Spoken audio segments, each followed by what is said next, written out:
মেতে সামাজিক যোগাযোগ মাধ্যমে নিজের ভেরিফাইড পেজে এই একটা পোস্ট নিয়ে কতই না আলোচনা।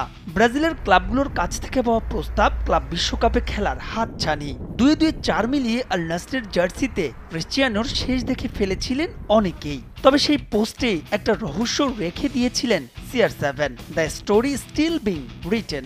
শেষমেশ তাই হচ্ছে, চ্যাপ্টার নট ক্লোজ। পুরনো ঠিকানাতেই থাকছেন পর্তুগিজ বরপুত্র। রোনালদোর সঙ্গে চলতি মাসটাই চুক্তি আছে আল নাসরের, তবে তার আগেই বাড়ছে মেয়াদ। নতুন চুক্তিতে আরো অন্তত 2 বছর সৌদি প্রো লিগে দেখা যাবে ক্রিশ্চিয়ানোকে।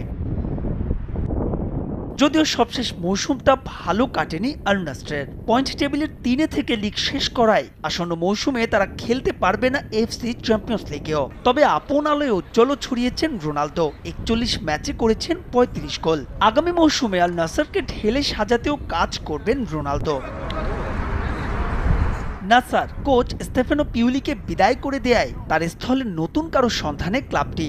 খবর যেখানেও গুরুত্ব দেওয়া হচ্ছে ক্রিশ্চিয়ানোর চাওয়াই। সেই সঙ্গে স্কোয়াডকে আরো শক্তিশালী করতে ইউরোপে হাত বাড়াচ্ছে তারা। ক্রিশ্চিয়ানোর সাবেক সতীর্থ ক্যাসিমিরোর সঙ্গে চুক্তির নাকি দ্বার প্রান্তের নাসার। তার আবার মধ্যস্থতাও নাকি করছেন রোনালদো নিজেই।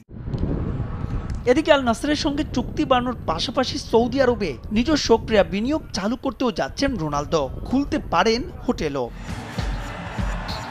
2034 সালে এককভাবে বিশ্বকাপে স্বাগতিক হবে সৌদি আরব। মূলত ম্যানচেস্টার ইউনাইটেড থেকে ক্রিশ্চিয়ানো সৌদিতে পাড়ি জমানোর পর থেকেই বিশ্বজুড়ে সৌদি প্রো লিগের আগ্রহ বাড়ে। ক্রিশ্চিয়ানোর দেখানো সেই পথ ধরে ইউরোপ ও লাতিনের অনেক ফুটবলাররাই পাড়ি জমান সৌদিতে। তাই তো এখনই CR7কে কোনোভাবেই ছাড়তে চায় না ক্লাব ও সৌদি কর্তৃপক্ষ।